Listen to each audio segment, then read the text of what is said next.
so little that it can't. Spiritually and recreationally, for millions of people it has set them free. So this is our message to the powers that be, who keep this plant away from you and me. We're not gonna let you anymore. We're no longer pawns in your drug war, because now we say no more. So legalize, don't criminalize. Legalize, don't criminalize. Legalize, don't criminalize. Legalize. The hemp plant is one of the most beneficial plants for the environment and humans. It is excellent for industrial purposes and in the medical world. It is a biodegradable, renewable, eco-friendly and much more profitable alternative to everything from wood to cotton to plastic and even fossil fuels. So legalize, don't criminalize. Legalize, don't criminalize. Legalize, don't criminalize. Legalize, yeah, legalize, don't criminalize. Legalize, don't criminalize. Legalize, don't criminalize. Legalize.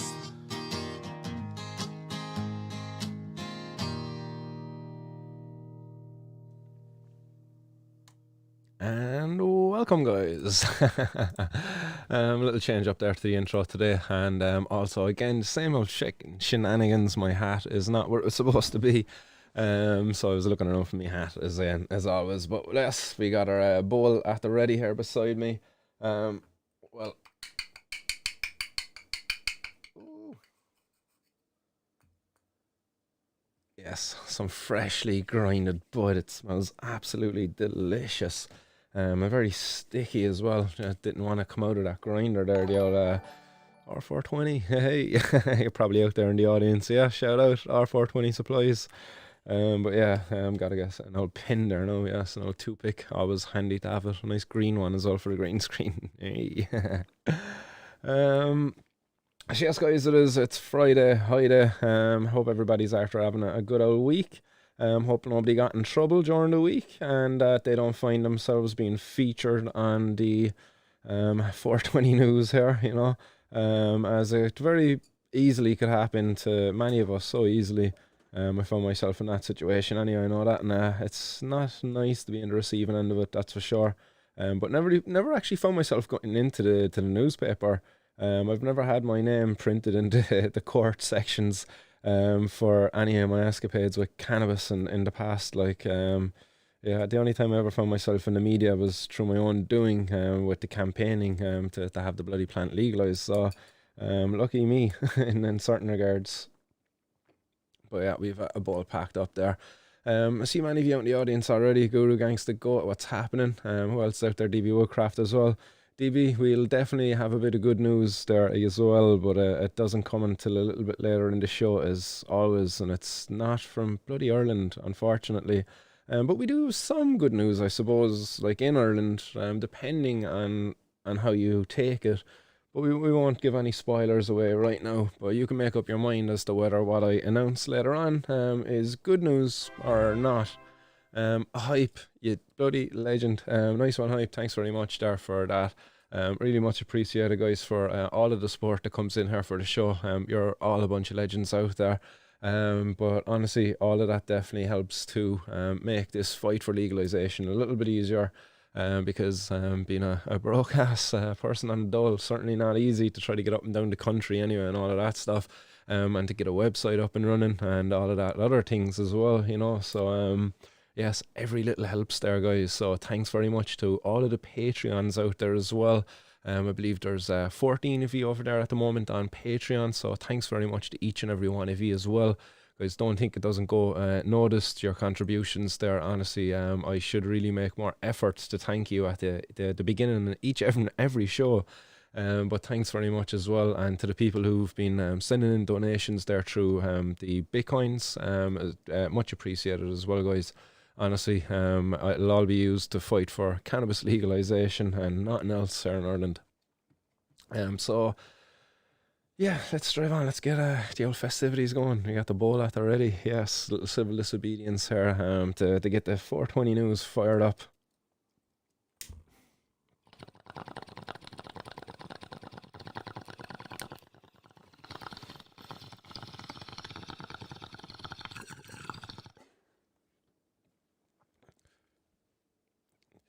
Kind of conscious of the fact no, my bong is not showing. Since was it Dan pointed it out there the other day. I think it was Dan, yeah. But not you, Danny Mullins, not you, bums. Paddy J is out there as well. What's happening, Paddy J? Saying hi, y'all. Who else do we got? Irish Hemp Harvest. What's happening, Irish Hemp Harvest? Serenable is out there as well. Wooly is in the audience. What's happening, Wooly? Pods 4420 hype, and there's Dan. Yes, it was Dan. Dandy man who's got a keen eye. So fair play. Nice one, guys. Nice one for all your comments coming in, guys. And I suppose we'll drive on into the first headline that I have for you today. It's a little bit of an announcement, I suppose, really, as an opportunity for you to take part in an effort to raise awareness as to the suffering caused by the prohibition of cannabis in Ireland. Yes, on a Sunday coming in 2 days' time, on the 26th of September, you have the opportunity to take part in a 2,000 kilometre walk. We're looking for 1,000 volunteers to volunteer to walk 2 kilometres on Sunday, and to then just go onto social media afterwards and share a little post with the hashtags Bring Alicia Home, Cannabis Reform Ireland, and a little reason as to why you're supporting the campaign there as well. And if it's over on Twitter or even on Facebook, give old Frankie Fian an old tag, because I suppose it's really Frank Fian's, he's the reason as to why this event is going on. This is a video that they've shared over on Get Our Ireland Walking. It's a Twitter page, so they've actually nominated Frank Fian as their ambassador. Because why? Because Frank walked to work. Isn't Frank great, in fairness? But what about when he gets to work? Does Frank actually do his job? No, he doesn't. But this is a video that was up there anyway. Frankie, bye. My name is Frank Fian, Minister of State in the Department of Health for Public Health, Wellbeing and the National Drug Strategy. Yeah, bye. I'm encouraging everybody out there to get out and walk and to take part in National Walking Week. Yeah, let's all walk to Frank's office. Steps a day. I work it in between work. I walk from the Department of Health to Leinster House. I walk from my house to my office. So every day I try to get my 10,000 steps, and I feel much better, both mentally, physically, and from mental health, of course. Walk to Work Day is this Friday, and I encourage anybody, whatever their business they're doing, as in going to school, going to work, going out, just try to get that extra few steps in. If you're taking public transport, maybe get out 2 or 3 stops earlier and walk to work or walk to wherever you're going to. But again, it can be so much fun, it can be so much easier, and you'll see a different part of the city, you'll see a different part of your town, and you'll meet different people. He's a pure sound guy, isn't he? If you can't get to walk on Friday, maybe Sunday's National Walking Day, try to get out and see one of the walks or one of the beautiful trails around the country. And once you go there once, you'll say, God, we must go back there again. And it's wonderful for yourself and your friends and family to get out and do something different. And a good walk, I find, you have a good sleep as well. So it all helps. Fair play, at least he knows the benefits of walking, but he doesn't know little or nothing about the benefits of cannabis. But he does believe that a health-led approach to cannabis use in our society is to criminalise the people who use it, including patients. Great ambassador, isn't he? So yeah, guys, National Walking Day. Let's take part. Let's do our part. Let's get out there and walk and use the hashtag Bring Alicia Home, Cannabis Reform Ireland. Head on over. There's a post I put up on the page a while ago over on martinsworld.ie. If you click into the 420 news, when you click into 420 news, you'll be greeted by some of the posts that are up there. And click into this one here, National Walking Day, 26th of September. Let's walk 2,000 kilometres together for Bring Alicia Home and Cannabis Reform Ireland. And in it, I just bring up pretty much what I brought up there with yourselves, the fact that Frank Fianna is after being nominated for an ambassador. But the reason which I said that Frank was nominated was not because he chose to walk to work that day, but it's because he's shown an exceptional ability to walk away and ignore the many people who reach out to him on the regularly to help with the problems caused by our current national drug strategy. Yes, Frank Fianna is an expert of walking away, burying his head in the sand and ignoring those who seek help from him.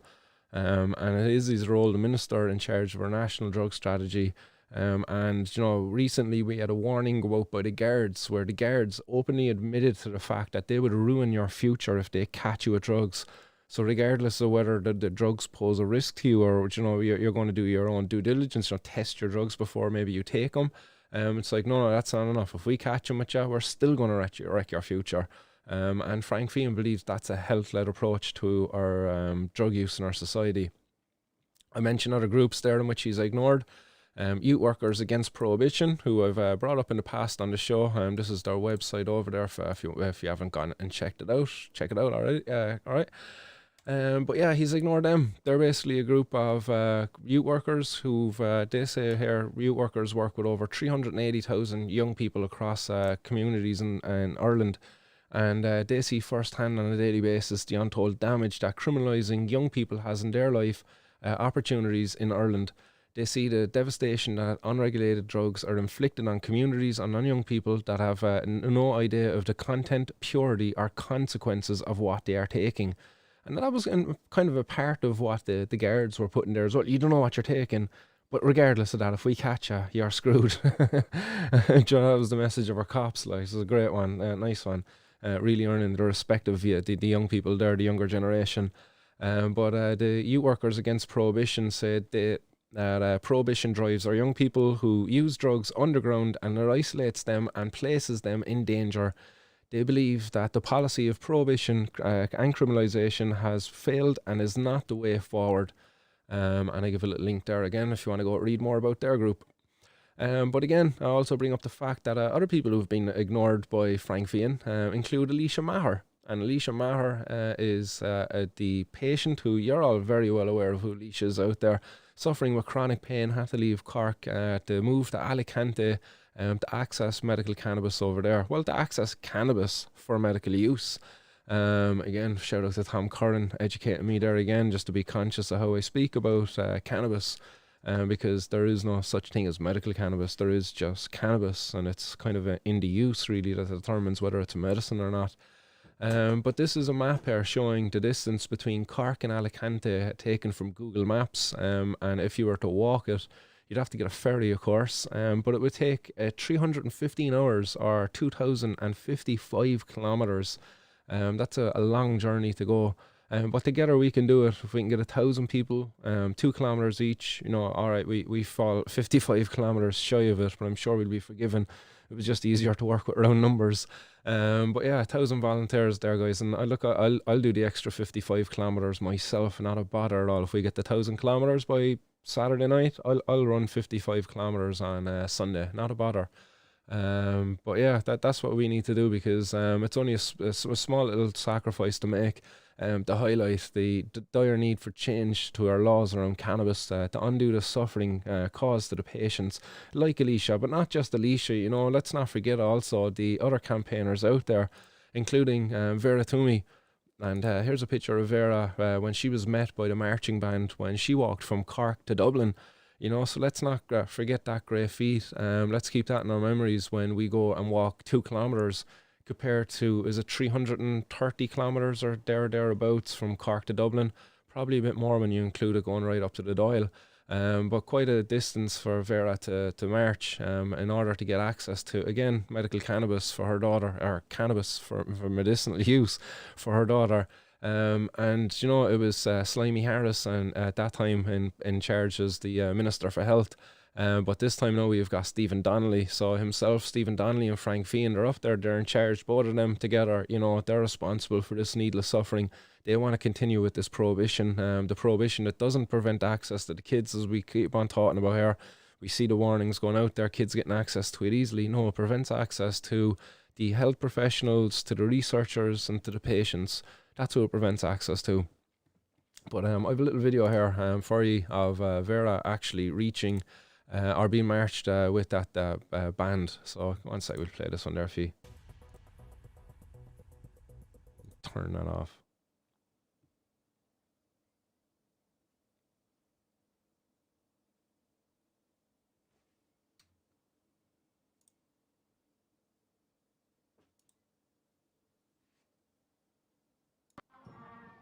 There it is.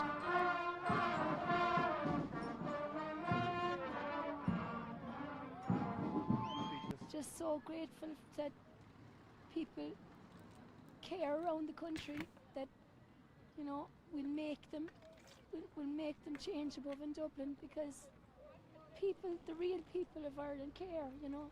Ava's got Dravet syndrome, an intractable form of drug-resistant epilepsy. She's tried all the pharmaceutical medications, 11 in total, they all failed. She has, with this syndrome, up to 20 seizures a day. That would be the tonic-clonic seizures, the big ones. And since we started CBD oil, her condition has improved dramatically.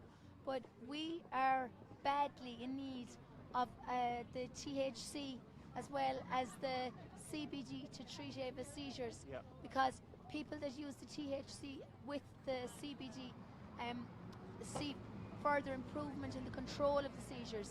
The difficulty is that THC is not legal over 0.02% in this country. So the consultants are not in a position to be able to prescribe it at the roughly 1 to 2% level that we need it. So if they prescribe, they can't prescribe this type of medicinal cannabis, because they'd be breaking the law. So that is why Simon Harris has to change the legislation to allow consultants and, you know, in our case, paediatricians, the opportunity to safely prescribe medicinal cannabis for their own selves and for their patients as well. But what's her condition like at the moment? Ava's seizures have improved dramatically, but she's still getting probably, you know, 7 or 8 tonic-clonic seizures every month. So if we had the THC, Ava could possibly, you know, it's unknown to me, the improvement. We might have no seizures, we might have just 1 or 2. Yeah. And you see, every seizure is deadly. You don't know how long any one of her seizures is going to last. Her seizures could last 2 hours, they could last 20 minutes, they could last 2 minutes, you just don't know. Yeah. And every time she goes into a seizure, depending on how oxygen deprived the child might be, she could come out of it with brain damage, she might not come out of it at all. And so it's crucial, it's so urgent that we get this further opportunity to reduce Ava's seizures, because her whole life is on the line. Let's put it this way, let's cut to the chase. No woman in Ireland should have to walk for a week to gain medicinal cannabis, which is like, it's tangible, it can help her daughter, but she has to fight for it this way. It's immoral. It's absolutely immoral in this country that a woman has to do this. So look, let's put our heads together, other different parties, and legislate for medicinal cannabis in Ireland. So, like, despite our best efforts, you know, Vera, she succeeded in achieving what she wanted for her daughter, but unfortunately, you know, Vera also wants better access for the other patients there, as she talked about in that piece. And unfortunately, we don't have it. You know, we had Gino Kenny there post the other day about the fact he's going to be questioning now there's the health committee on Wednesday morning about the access to medical cannabis through the Medical Cannabis Access Programme. It'll be very interesting to see what they have to say. But again, you know, that video was taken from, was it like 5 years ago? I was over in France myself at the time, because otherwise I would have been there marching alongside of Vera myself. But I was on work placement because of my college course, unfortunately. But I remember it well, watching that, like, and being brought to tears, like, watching that marching band go with Vera, you know, and just thinking about just the swell of emotions that must have been there with all the people, those young kids out there marching with a mother who was going from, like, the length of the country practically, just to get access to a simple extract from a plant. That was it. Like, that's all it is. That's all they're looking for, is a simple extract from a plant. They're not asking for the sun, the star, and the moons. Like, you know, they're not asking for the heavens and the earth. They're not asking for all that. No, it's like an extract from a plant. A plant that can be grown simply from a seed out anyone's bloody back garden, and they could be making just as a good quality as a medicine that could be derived from these pharmaceutical companies, you know, given the right guidance and care. Just nothing stopping us from doing it. And why don't we have it yet? You know, as I say, 5 years ago, here we are now in Alicia Maher, over 2,000 kilometres removed from her home over the ineffective access to cannabis here in Ireland. Is that not immoral? I think that's incredibly immoral that any person gets removed from their home over access to such a simple thing. It's incredibly immoral. I definitely think it's really needs to change, and I do think we're at we have never had as much of an opportunity now as we've had before, really, to get the change. I know when Vera was marching that time, you know, she was out there marching for medical cannabis, but look, we didn't have engaged the people who didn't use it, say, for so-and-so medical reasons, you know. There's so much stigma there. We still didn't use it, but look, when we were out there the other day with Kenny Tynan asked the question, you know, to the audience at the picnic in the park, and he was like, you know, how many people here would benefit from their use of cannabis? And it was like largely about 75-80% of the audience put up their hands, you know, that they would use it for kind of therapeutic reasons. And he's like, no, you're all medical users, you know, and that's kind of the truth about it, really. Your use of cannabis it can be very therapeutic once, you know, there's a fine line between a use and abuse. Just don't go over it. But yeah, look, Sunday, guys, get over there, sign up. I should have finished off actually scrolling down, but if you scroll down just a little bit further, there's a volunteer sign up form here. You just click this link. This link would bring you to a form here, and we've already got 6 people signed up. So this is just a way to track whether we get 1,000 volunteers. There's going to be no use of the emails, so you can put in fake emails if you want. By all means, belt away. I'm not going to be gathering anybody's data at all. It's just a way of tracking whether we have 1,000 volunteers before going into Sunday. It would be great to see if we could get that much interaction online, to just knock all of that 1,000 volunteers off, and then to just on Sunday have it trending across Twitter, Instagram, and all of the different social medias. You know, bring Alicia home, #CannabisReformIreland. That's the aim of the campaign, just to get people talking, highlight the need for change, to highlight the suffering caused by cannabis prohibition. So it's a small ask, guys. 2 kilometers again. That just highlighted, you know, the many monumental feats there by the campaigners before us, such as Vera Twomey. So 2 kilometers is only a small distance. So yeah, nice one, guys. I see a few of you have already signed up there. I recognised 1 or 2 of the names there as I was overlooking. So appreciate it. Nice one, R420. As I say, R420, always repping the brand here, but it's always good to have a spare shark tooth grinder. Oh, go on, focus. There we go. Lovely. Great work. But yeah, guys, get a shout out there as well. And you know, if you don't want to go over and sign up, if you can't sign up, just make sure you take part on Sunday on social media. If you're on Instagram, Twitter, Facebook, or anywhere else, you can use hashtags, TikTok as well. Even, you know, get it going. Some people get some TikToks going there for Bring Alicia Home and Cannabis Reform Ireland. My kids keep telling me, Dad, you have to go over onto TikTok. Yeah, you're really you'll get a lot of followers over there. So I'll have to start listening to them. I'll get the kids managing the social media over on TikTok for me, teaching me a thing or two. So yeah, that's it. So guys, that's for Sunday, 26th of September. Walk 2,000 kilometers together for Alicia, 2 kilometers each. Looking for 1,000 volunteers. So get signing up, guys, if you haven't done so already. Laura Wilson, go on, Martin, all behind you. Nice one for that, Laura. Thanks very much. Irish Empire was saying, just tweeted about the walk as well. Nice one. Definitely, guys, get tweeting, resharing. Share that little blog post that I've up there as well. Let people kind of see the story behind it as to why we're looking for people to kind of sign up. And as well, over on Twitter, guys, don't forget to tag Frank Fian at Frank Fian and Donnelly Stephen Donnelly. But his Twitter handle is at Donnelly Stephen. So make sure to tag those two boys as well, because they really need to grow up. The way they're treating these patients, it's not fair at all.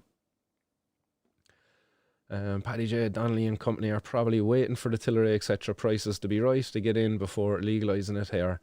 Yeah, you see that's the problem, you know. It's not even the prices of the Tipperary stuff. They don't want to approve the use of the cannabis herb. It's the herb itself hasn't really gone through the rigorous processes there that other medicines can go through. And so that's why they're not really paying for it, because it hasn't been approved as such. But there's no denying that cannabis herb, it is a medicine. Who else is out there? Scatanist. Have to sign up yet, and I need a new picker. Tidy Buds, 2 kilometers walking equals. Yes, a nice one.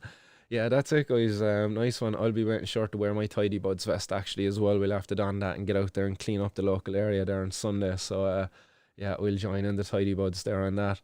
And do keep me in the loop there as well, guys, if you've any other stuff there in the Tidy Buds that you want me to update people on out there. Irish Empire was saying THC acts as a catalyst to CBD. Both are required for maximum effectiveness. There you go. This is the entourage effect. It's where 1 + 1 = 3. Where this extra one comes from, science itself, I can't really understand it, but it's in the plant science, kind of in the herbal science world, we called it the synergistic effect. Plant synergy, that was the kind of the term that we were using to describe it, but it's unknown yet. Like when you think about it, when you work with drugs in trials and stuff, if you're trying to bring, I don't know, let's say Panadol, you know, that's just one compound in there and you can test it, and it's easy to test whether it's effective or not. But when you're working with something like a full spectrum extract from cannabis, you know, you've got, is it about 100 cannabinoids? You've got all the terpenes, flavonoids, so there's a whole host of potential combinations to be in there. It's not just, you know, oh, it's 15% THC and 10% CBD. You still have all the other things there, and they all contribute then as well to that effect later on. And we just don't know yet. We've no mechanisms at our disposal currently in the field of science to actually track all of that complexity.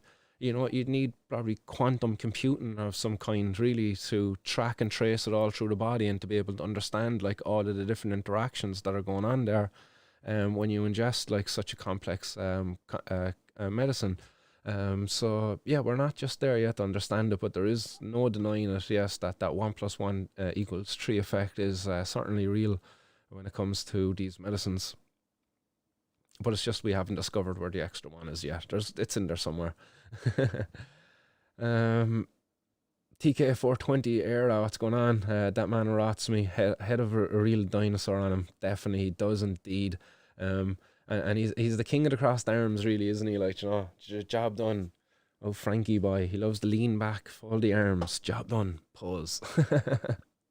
Oh, pure scum. All right, we rock and roll on to the next one. Nice one for all the comments coming in. Oh, John O'Regan, what's happening? John O'Regan, he says 2,000 people walk into Dublin from all over the country and all arriving at the same time. And we all do it naked, John.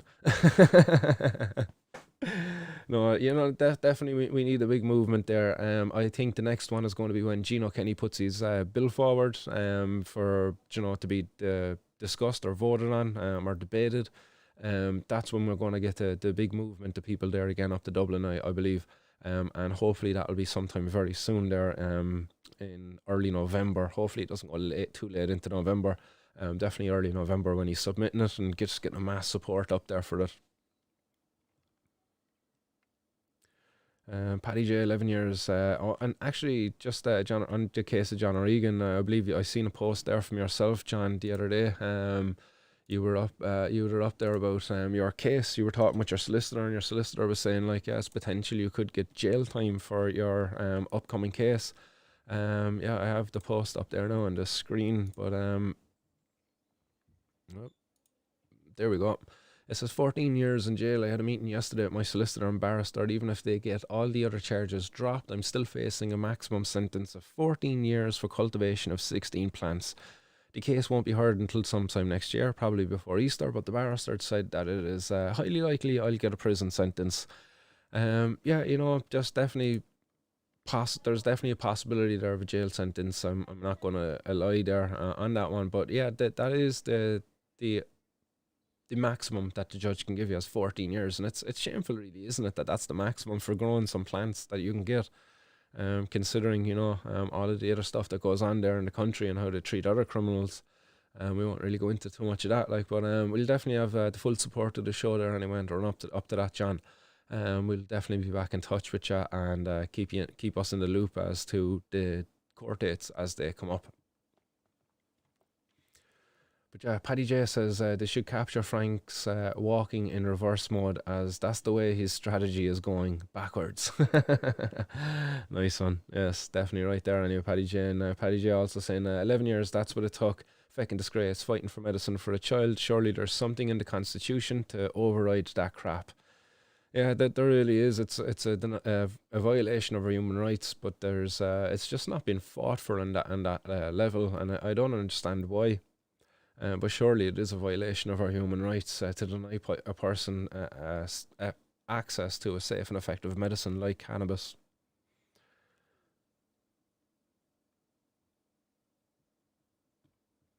Sweet, we drive on. So Mark Andrew, welcome to the show. Saw that about John Disgraceful so wrong. Where's the justice? Not in the justice system anyway, unfortunately.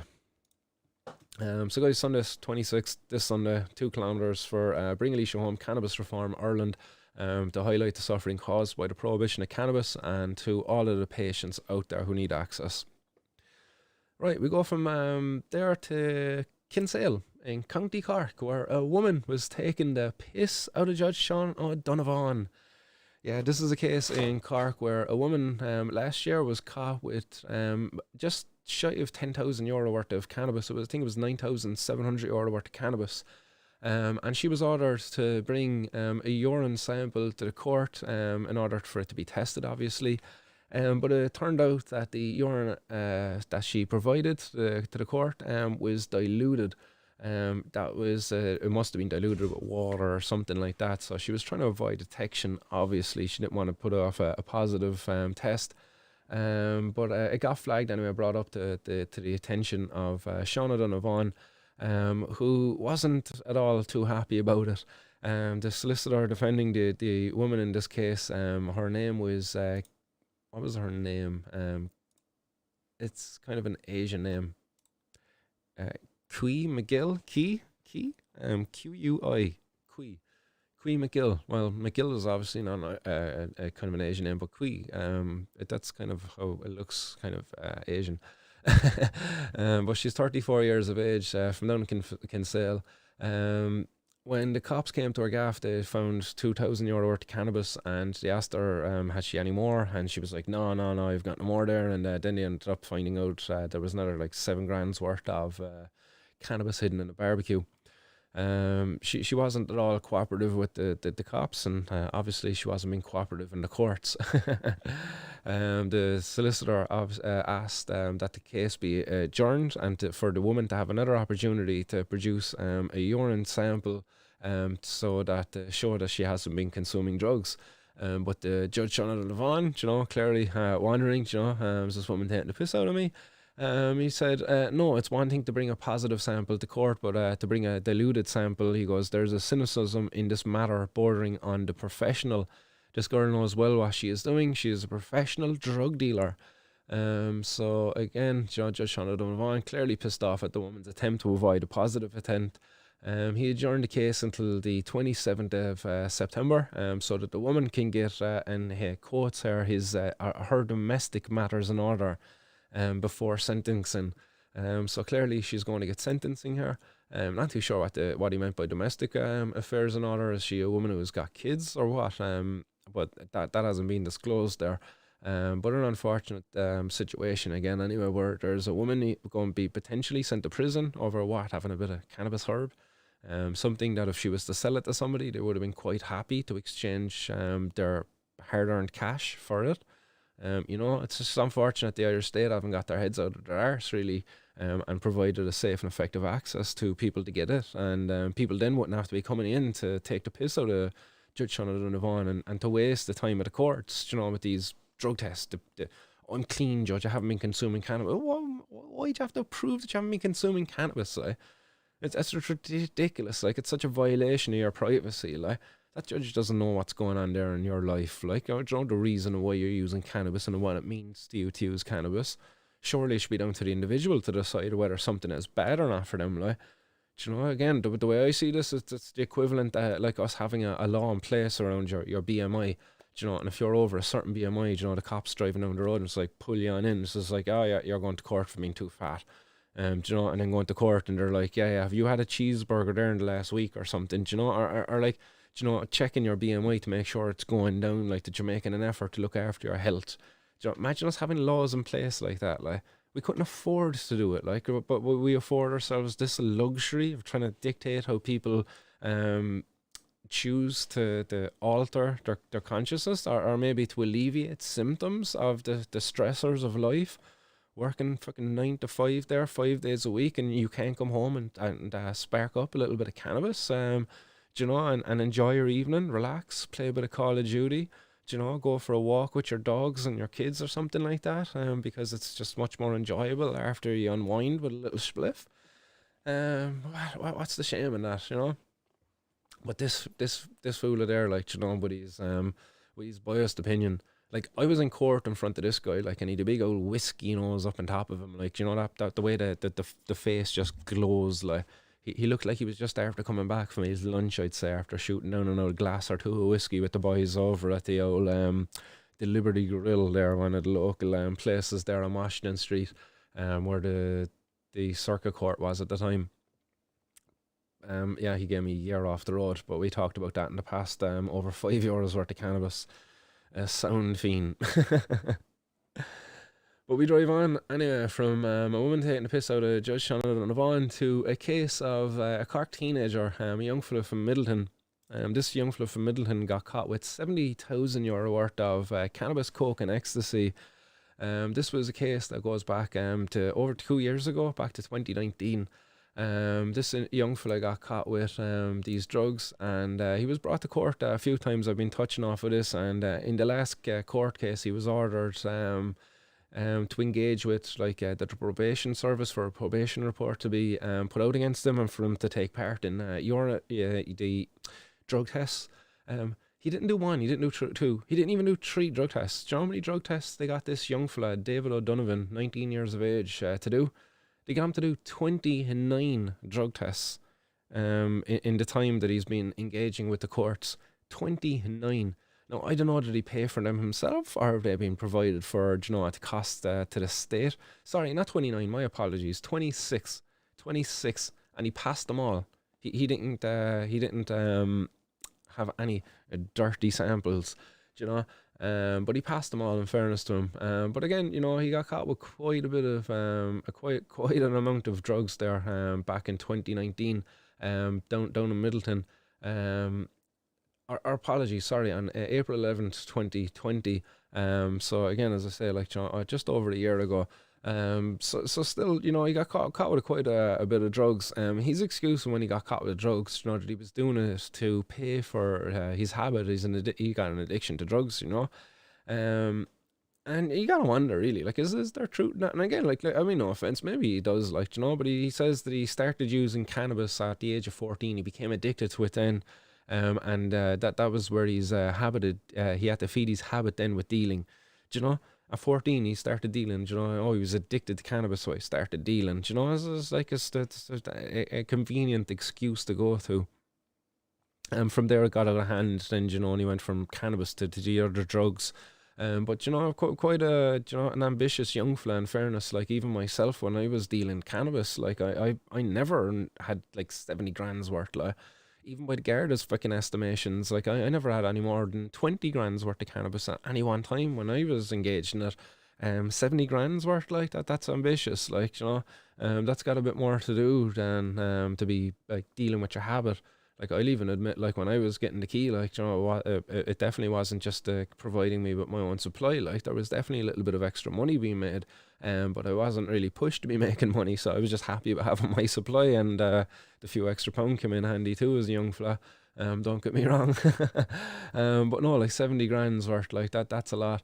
And you have to wonder, like, what does it mean, like, in cases like this where young fellas, they can go in and they can benefit from the leniency of the courts, engage with these addiction services, go in and produce these clean samples, and then they get off it and I'll slap in the wrist. Albeit, look, a 5-year suspended sentence, that's a long time to have a sentence hanging over your head. It's going to definitely toy with you and all of that, like. But for the organised crime gangs out there, and for them to be able to engage with young fellas, young 16, 17-year-olds, impression was say, come here, look, if you get caught, I just tell them you're addicted. Just tell them you're addicted, and sure, all you have to do is a few clean samples there of piss by, and you'll be grand by. We'll even get someone to piss clean for you, but it'll be grand by. And that's what they'll kind of do to lure them into their grasp, And that is the very real nature of it out there. And no, I'm not saying that this young fella should be locked up. No, what I'm saying is that this shouldn't even be a crime in the first place, that these drugs should be provided through regulated, safe means by the government, and that's what I'm saying. So that young fellas like this young fella here would never have been able to get access to cannabis at the age of 14.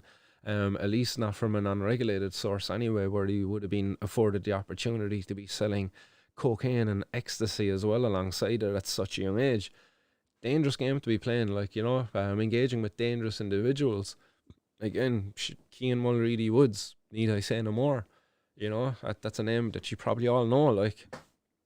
But if you don't, that's a young fella who got his body was dismembered here in Ireland, above in Drogheda, in relation to feuds to do with drug dealing, and that's the very real nature of prohibition in Ireland. And lucky for this young fella, he got caught now and he's away. Maybe he's not going to go back and do it again. But should he have not? Had he not gone caught, where would it have led to him? Would he have been the one actually perpetrating the crime against the next Cian Mulready Woods in Ireland? And there will be another one. There will be. It's only a matter of time before there's going to be another dismembered young fella around Ireland in relation to drug crimes, drug feuds, drug dealing. And until we end this prohibition, there will always be another Cian Mulready Woods, really.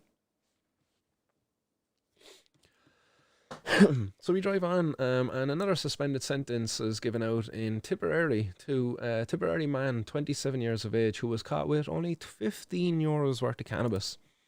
This is a case of Aaron Kelly from Tipperary, who is up in front of Judge John O'Leary, who imposed the 3-month suspended sentence penalty on him. It says that a Portlaoise Cashel District Court's laid a sitting where he pleaded guilty to possession of the illegal drug, but the Garda disputed the estimated value. Sergeant Carl outlined that Garda Michael Cunson saw that Mr. McCarthy acting suspiciously on Abbey Street Care 2:30 p.m. on this date, and approximately €15 worth of cannabis herb was found in him. Mr. Kelly told the court the value of the drug found in him was less than €1. Well, there you go. Like, it was less than €1. In fairness, like the guy probably got a good deal on it. Probably grew it himself, and that was his way of saying, like, "Come here, I grew this myself, but it's like less than €1. It didn't even cost me €1. What are you on about?" So yeah, maybe this individual, Aaron Kelly here, was growing his own at home.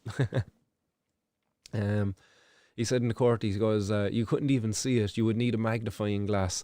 And he insisted to the judge that he would include in the court record that the value of the cannabis found in Mr. Kelly was disputed. But despite all of that anyway, the Judge O'Leary suspended the 3-month jail term that he imposed on Mr. Kelly for 6 months to give him a chance to show he can stay off drugs for good. He suspended the sentence on condition Mr. Kelly keeps to the peace and be of good behaviour during the 6-month period. So again, Mr. Kelly's going to be walking around Tipperary now looking over his shoulder should he have a nodge in his pocket. But again, who is he a danger to? Anyone at all? If he's got a joint in his pocket, even if he's got like a kilo of cannabis in his backpack, like who's he in a real danger to? Alright, if he's going selling it to kids, but that's a problem by the government who put in place like no regulations, cannabis is free to be sold to kids. There's no age limit there because of prohibition. But he's a danger to nobody, so the state's not benefiting from it. So we've employed guards to go out there now. They see this fella and they're like, oh, he's known to us. That's how they treated me. And it's like, oh, let's stop him and search him. And so therefore, that Garda car now with the 2 guards probably in it is going to be stopped for maybe 10 to 15, maybe 20 minutes, talking to, questioning, trying to get information out of him and then searching him. Maybe he has a backpack on him, he has to go through all of that, It's complete invasion of this individual's privacy again, all because of what he got caught with, a little bit of cannabis. Podge, you're a legend, buddy. Happy high day to all. Nice one for that, Podge. Yeah, beautiful man, yeah.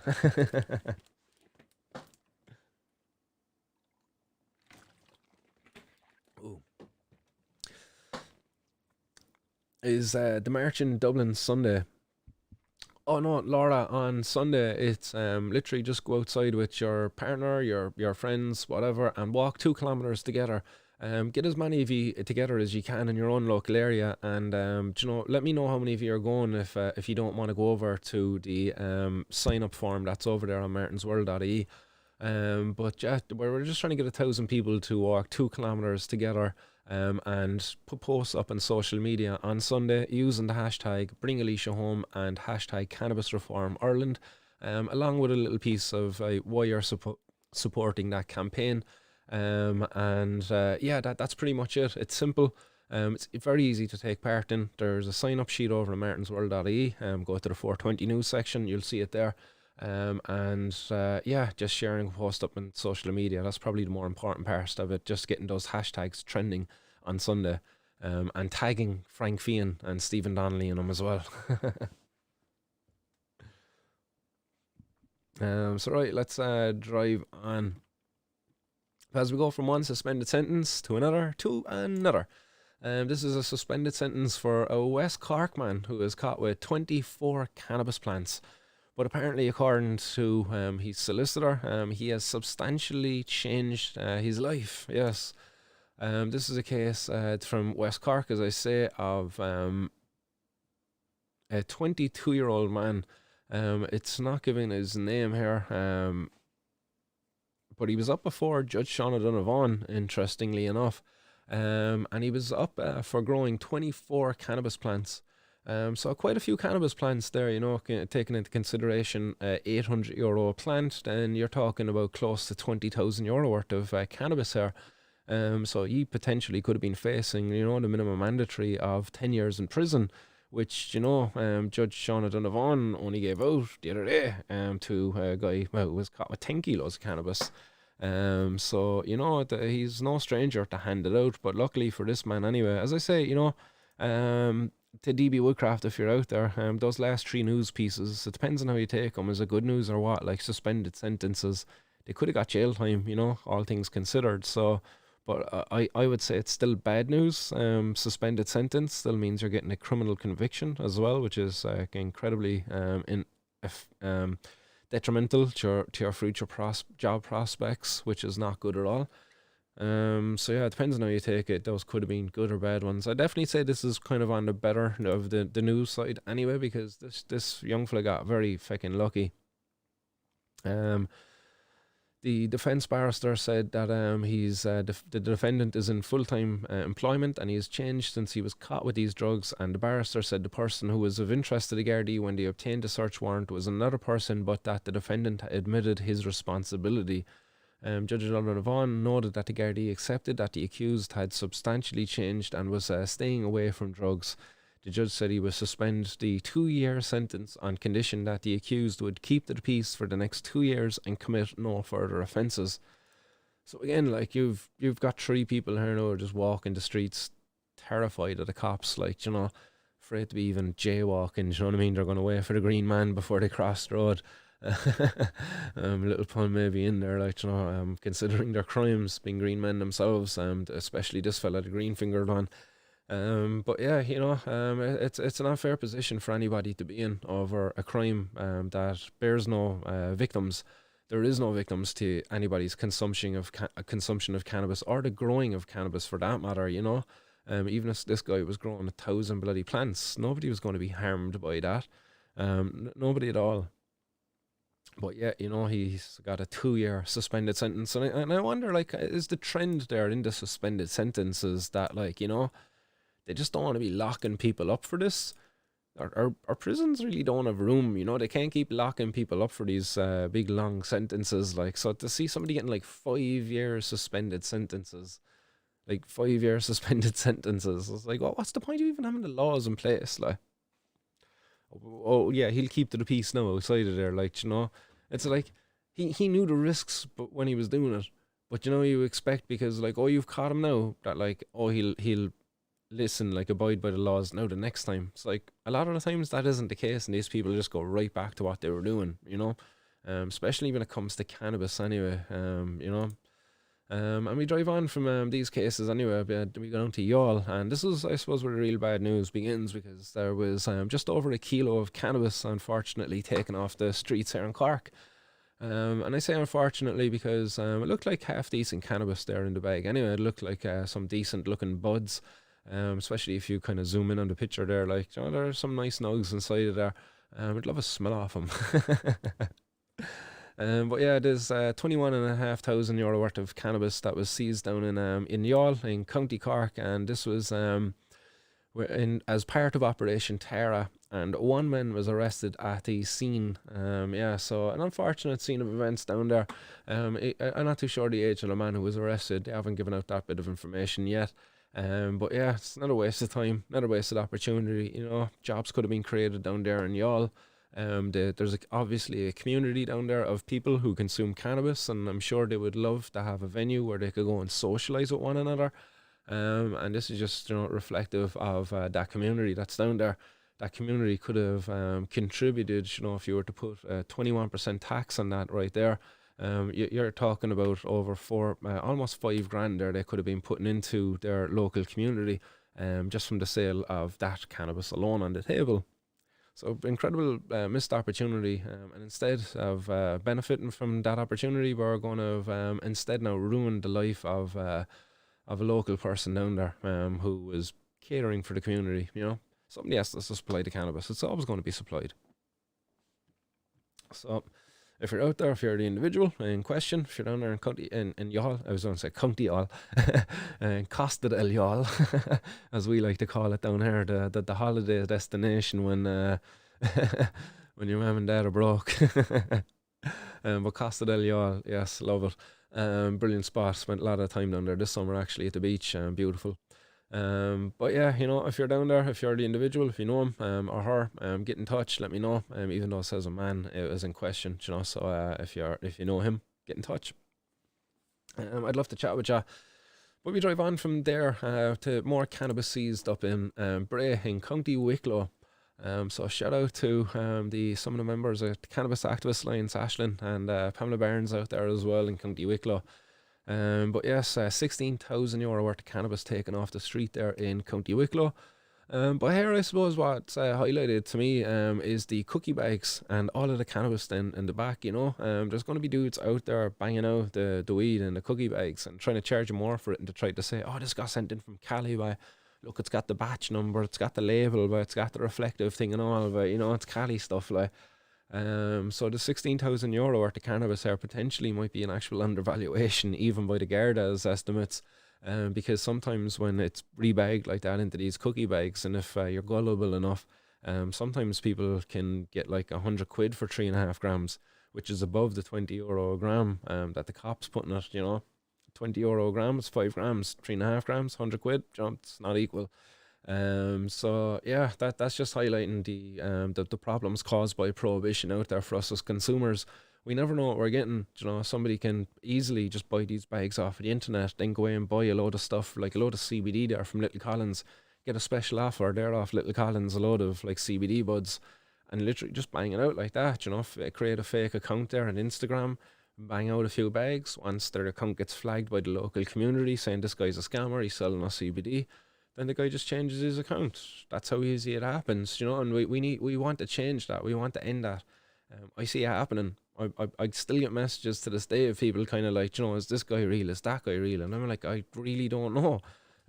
Because there's just so many accounts out there right now on Instagram and Snapchat, you know, Telegram, WhatsApp. They're everywhere. And until we end prohibition, you know, these guys, these scammers and these organised crime gangs, they're just going to continue to take advantage of our community and rip people off and sell it to kids. So end prohibition once and for all, and stop these fucking petty seizures, wasting the court's times, wasting the Gardaí's times. I'm sure there's real crimes out there that actually need to be solved. And we drive on from there to Loughlinstown in Dublin, where under a quarter of a kilo was taken off of the street. €5,000 worth of cannabis was seized there in Loughlinstown. The Gardai made a seizure there on Tuesday night at a 11:15 in a forest area. There was no arrest made, but they've said that investigations are ongoing. So I know what the story is here, like how the cops get so fucking lucky and they're finding cannabis out in the woods. Like, I go for a walk in the woods all the time and I never find cannabis. Like, I barely find somebody smoking out there. I know I occasionally do bump into somebody smoking out there, or at least you get a whiff off them. But no, I've never stumbled across like a bale of cannabis while out walking, or on the beach for that matter. Like, you know, who are these people who are lucky enough to find this? Like, seems like the cops are incredibly lucky, or maybe there's just a lot of rats out there snitching, telling them where there's going to be cannabis dropped or whatever. But yeah, this was above in Loughlinstown anyway. Another €5,000 worth of cannabis taken off the street, unfortunately. But it's like, oh yeah, they've won the war on drugs. You know, hang up your hat there now, guys. It's done. No, this is never ending. Like, it literally is. It's never ending.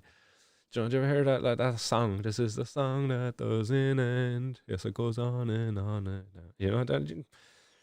If you don't know it, then lucky you. I've got some kids who love to sing it. But that's the war on drugs. It's just a perpetual fucking thing, like just a sick little thing, like, you know, and it's just like constantly applied then in certain areas and certain people, you know, from certain backgrounds, and it's unfair.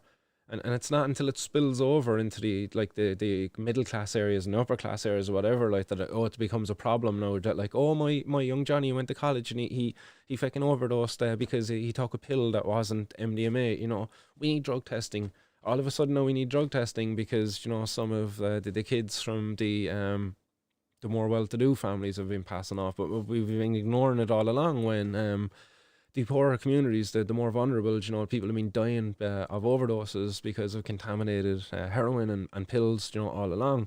But yeah, look, we won't get into the classist kind of side of this anyway. But we drive on from that case, and yes, we're done. We're done with the bad news for today. We go on to the positive news. And I've only got one positive news story out there for you today, unfortunately, and it is coming from Albuquerque, New Mexico. Over 1,500 potential cannabis growers have begun license applications in Albuquerque, New Mexico. Yay! Oh, wouldn't you love to be down there and be one of these individuals applying there? Now, I know it's probably going to be a lottery. I'm not too sure of the number of licenses even available, but like, just that in itself, like 1,500 people are after applying. It just goes to show the interest that's down there. Check out my interview with Darren White, Sheriff Darren White, ex-Sheriff Darren White. He's from Albuquerque, New Mexico, and yeah, he filled me in all about just literally what was coming up, coming down the lines, and what this means for him and his business. And it's good things ahead for him, really good things ahead for him. And also, guys, it's 4:20 out there. What's going on? Shout out to everybody over in the Accra, Bamako, Dakar, and the Azores Islands. Yes, 4:20 in other parts of the world. So with that being said, let's blaze one up. Let's celebrate the good news. Ishka first, though. Oh, what's happening, Casa the Strugas? I see Casa's out in the audience. Must catch up with yourself there, Maybe an old game of Call of Duty later if you're free casa.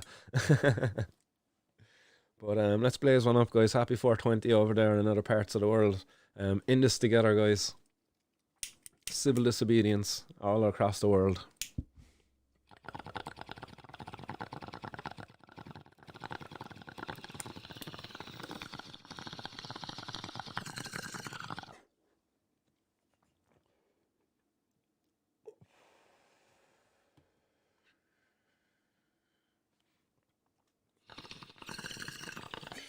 Yes.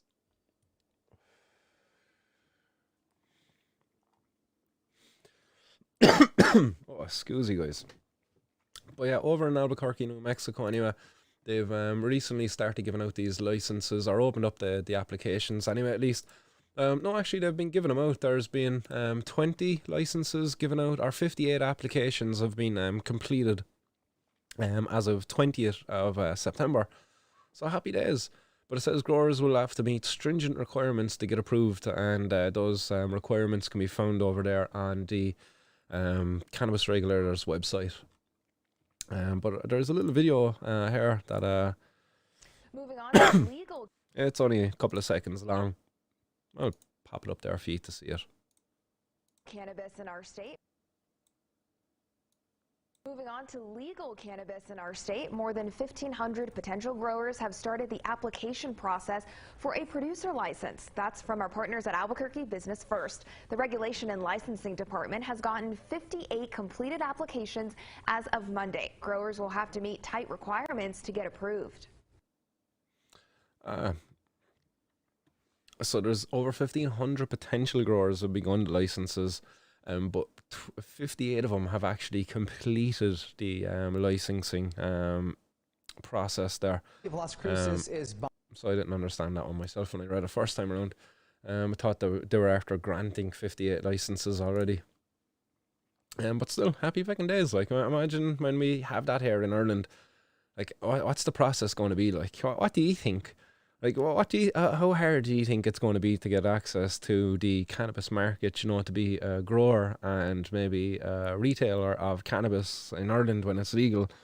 Like, do you think Gino's going to make it incredibly difficult? Or do you think it's going to be like any other business, really? Like, or what? Like, I suppose with pubs in Ireland, there's like licenses for pubs. Is that like how they control their numbers? I wonder what it's going to be like for cannabis under Gino's model. I really do look forward to hear what he proposes in his bill. But hopefully soon we will have something like this for Ireland, that there's over 1,500 potential cannabis growers in Cork having begun license applications. But who knows? Who knows? Yeah, Paddy J says it'll be a shit show. Possibly so, like. I've definitely got my reservations as to what might be in it, as to the difficulties that might be there. Even just to grow cannabis for yourself, you know, like if there's any requirements of you as a grower of cannabis for yourself, you know, it's going to be discrimination in my eyes. Like what I seen, in Luke Flanagan's bill. Is like if you were growing cannabis at home, it had to be behind like a locked door with a padlock on it, like and a lock and everything. If you had kids in the house. But meanwhile, if you brew alcohol in Ireland, there's no requirements there. No matter how many kids, you can have 20 kids in your gaff, and you can still brew alcohol up in the counter, you know, on a dodgy stool in the kitchen, you know, if you wanted. There's nobody going to come and question you about it at all. You know, you can literally leave a bottle of vodka open on your kitchen countertop and there's no problem at all. And that bottle of vodka, if your child was to ingest it, it potentially could kill him. Cannabis, if your child was to ingest it, you know, even the 6 kids there that were admitted to hospital here in Ireland, none of them died. They all got well afterwards, while one of them was like admitted to intensive care. Maybe they were just like in a really deep sleep, or maybe they were exposed to the synthetic cannabinoids potentially there as well. But again, you know, that's unlikely with cannabis, but yet we're going to lock your plants behind a locked door. It's like something you have to hide, and you know, it's like treating it like a gun. It's like, you know, because I have got cannabis plants and then grown it, you know, that you're going to require me to treat it as if it's a loaded gun. That's just silly. Casada Strugas saying Portugal moving swiftly to legalise it, meeting with the campaign on Tuesday. Maybe there's something we can learn. Fingers crossed anyway. I really do hope that Portugal make the next step forward and legalise cannabis, because it's really needed in Europe now. The talks there with Italy were very good, brought a lot of attention to it, but now I see articles out there again talking about how this petition, now it's kind of caught in what they're saying is like a legal quagmire or political quagmire or something like that over there. But basically where it's like, it's going to be kind of like what they done with Gino's bill. It's like stuck on a money issue or some shit like that. Whatever the Italian version of that is. But it's not going to really progress much further is kind of what they're saying. It's gotten a lot of attention to the issue, but whether the petition itself will go any further, who knows. But fingers crossed anyway. Fingers crossed, you know, that things will go the campaigners' way down there. Pods 4420 saying guarantee it'll cost a fortune no matter what way they do it in this country. Potentially, yeah, potentially, you know, that's always a potential there, right, that it'll cost a fortune, you know, they want to make money off the sale of licenses and stuff like that. That is a potential, alright. And if that's the case, then that's what's going to affect people up, is because, you know, the people in jail now at the moment, like, you know, the young fella who was out dazzling there for rabbits, he's 10 years on his head. So by the time he gets out of prison, you know, alright, he got 8 years, 2 years were suspended after 10. So by the time he gets out of prison, you know, let's say Gino's bill is successful.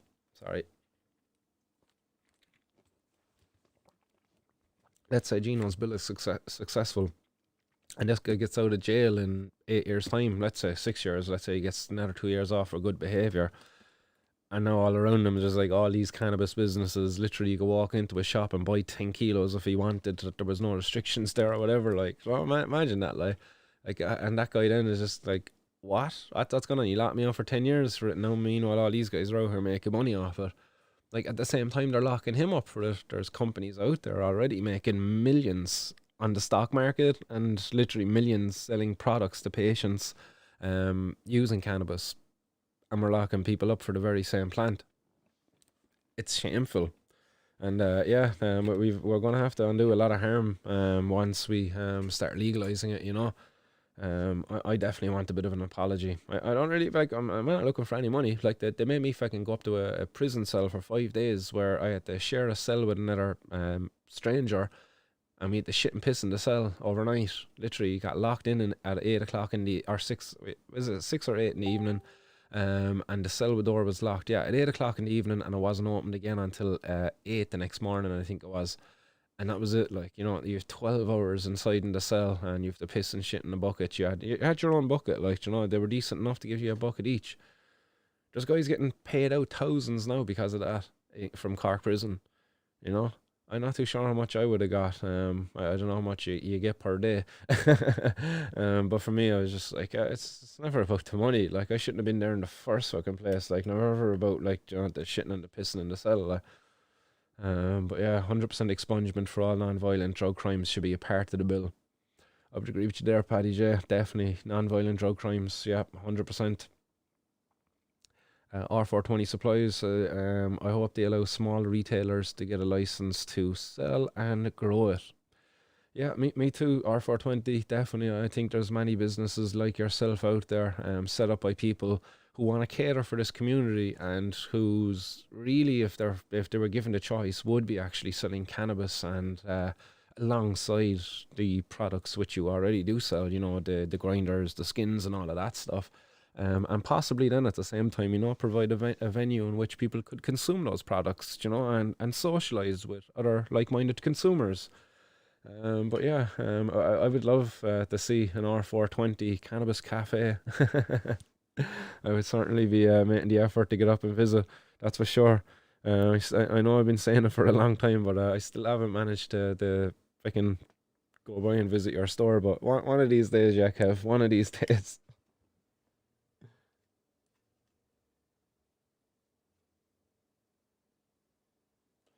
Sorry, guys, just packing up a bowl. A lovely one too.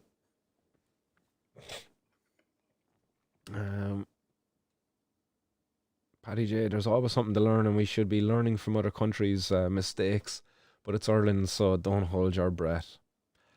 Yeah, well, but Paddy, I've a lot of faith in the people, you know. So if I was to hold my breath, it would be in having faith in the people, you know, that they wouldn't let me hanging. And that's why I've put myself out there. I'm not afraid to put myself out there. I've faith in the people, much like Vera had faith in the people. The people of this country, as Vera said herself, they do care. They do. It's the politicians who are lacking empathy. It's not the people. The people care. I've not been spat on or figuratively. Nobody has shown any disdain towards any of my actions in the last few months. Very little. I've seen a few negative things being said, like on social media, but like 99% of the comments and interaction was positive over the last few months for any of the campaigns I've engaged in for Cannabis Reform Ireland. So yeah, I definitely have faith there. The people who are on our side, you know, it's just up to us now, the community that's out there. Really, it's the consumers, you know. Man, like the amount of us that are out there, if we just united and if we just came out of the cannabis closet together and united in our numbers, we would just overwhelm the system. They won't be able to keep up with us. They can't lock us all up. You know, look at all those suspended sentences there today. They can't lock us all up. There's so many of us out there now. We just need to unite and not to be afraid. It's the fear. It's the fear that's dividing us and keeping us hidden from one another. But really, as I say, like the day will come when we'll have a venue and we can go down and sit down and, you know, share the space with like-minded people and get to know one another and know that there was nothing to be ever afraid of one another. The fear comes from, you know, you don't want your door getting kicked in, you know, you don't want anybody to know you're consuming cannabis. There was a lovely post actually put up by Laurie over on Instagram. I'll see if I can get access to it there now, but she just kind of put up a post highlighting as to how I helped inspire her to kind of speak out and how she was once afraid to express that she was a cannabis consumer. She found the motivation to come out of, again, the cannabis closet through actions from my own. You know, that was a post that she put up there. I don't seem to have access to it there now at the moment, but I do think it got saved to my phone maybe.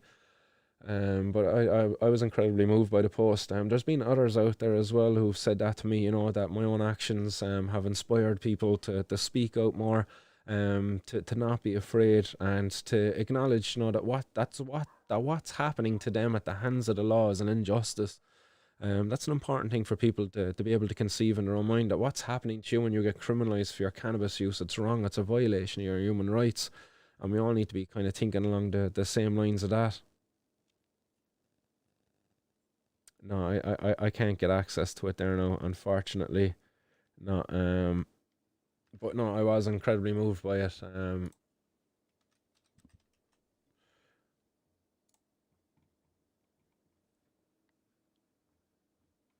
Sorry, no. Yeah, no, I can't see it up there anymore. Balls.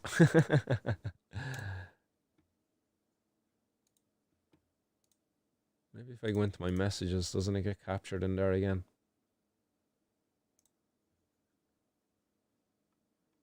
No, it disappears from the messages as well. No, never mind anyway. I got distracted on that, but I was incredibly moved by that post there from herself.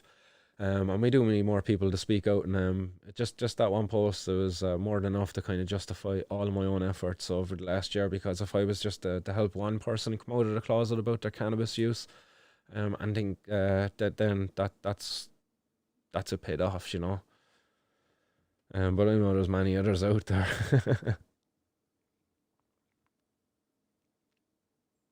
Yeah, Paddy J, we need more people like you. Come out of the cannabis closet, people. Definitely. They're coming out, Paddy. They're definitely coming out. There's more people speaking out now. More people just coming out on their own personal pages, not hiding behind these kind of anonymous pages or anything like that. There's more kind of respect given to it in that respect and in that regard. But two, you can acknowledge why people have to hide, I suppose, behind these fake pages. But, you know, power in numbers again. As we unite, hopefully these people who feel the need to hide themselves might not feel that need anymore. Let's blaze up to that one. Come on out of the cannabis closet, guys. you need to fear nothing. Do you know, we're here.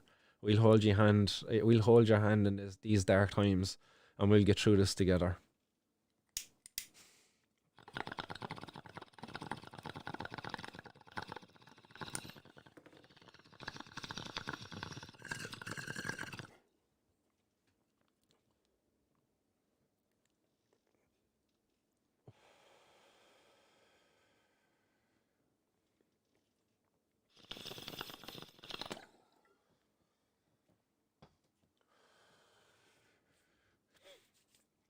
Right, guys, I'm going to have to run because we have got kids back at their extracurricular activities in the evening, which sees me running around now like a lunatic for the rest of the evening. But don't mind it at all. Well, I really enjoy it. Get the dogs ready there now. Go over and do some football for the Smalley Alexis. But who else out there? What comments coming in? Killer Inc. Games, when you get a week jail for a 3-inch plant, it's very hard to stand up, Paddy J. No, when you get a week jail for a 3-inch plant, that should make it easier to stand up. That should be fuel that you should use to inspire you to keep going. Because do you know what was done to you there? If you're speaking that this was done to yourself, you got a week in jail for a 3-inch plant. Then you know that was an injustice against you. You harmed nobody. There was nothing there in that crime that warranted locking you up for 3 weeks. And it just doesn't fit. You know, the punishment is not fitting of the crime. The crime is not a crime. It's a violation of our human rights. That's the real crime that's there. So don't let that stuff weaken you. If anything, as I say, let it be a fuel that you store, and you let it burn inside. That keep it to motivate you, because you know while it happen to you, do you know how many other people behind you will it happen to? Think about those people. Do you know the pain and the suffering that can be inflicted? Well, you could be a part of the movement that might prevent that happening to somebody else. So let that too be a fuel to motivate you. You know. The opportunity that you have to undo, to prevent that injustice happening to somebody else in society, you know, that's what motivates me anyway. That's what keeps it going for me. I'm not going to let fear hold me back any longer. We have to stand up and speak up, you know, this is wrong, what's happening to us, and that's that. Kieran C, people do be hotboxing closets. They do indeed. Sean Duggan, hello Martin and everyone, what's happening? Sean Paddy J, replying to Killer Inc. Yeah, I get you, but it's people without convictions, people that just smoke, consume cannabis, who needs to be out. Yeah, that's very true as well, I suppose, because the people who have convictions, we make up the minority of consumers. As I say, you know, there was 17% of the Irish population between 15 and 35 consumed cannabis in the last 12 months, according to that Eurobarometer. Well, there's about 400,000 people when you boil that number down, and there's only about 20,000 people get criminalised, and about maybe 75% of them are for cannabis, for personal use. So again, you know, the people who got convictions, we make up the minority, unfortunately.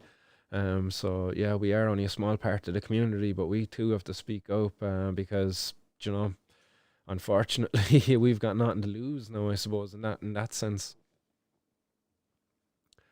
So let's drive on. Yeah, I see Podge there has seen that post as well. He says it was a very inspirational one.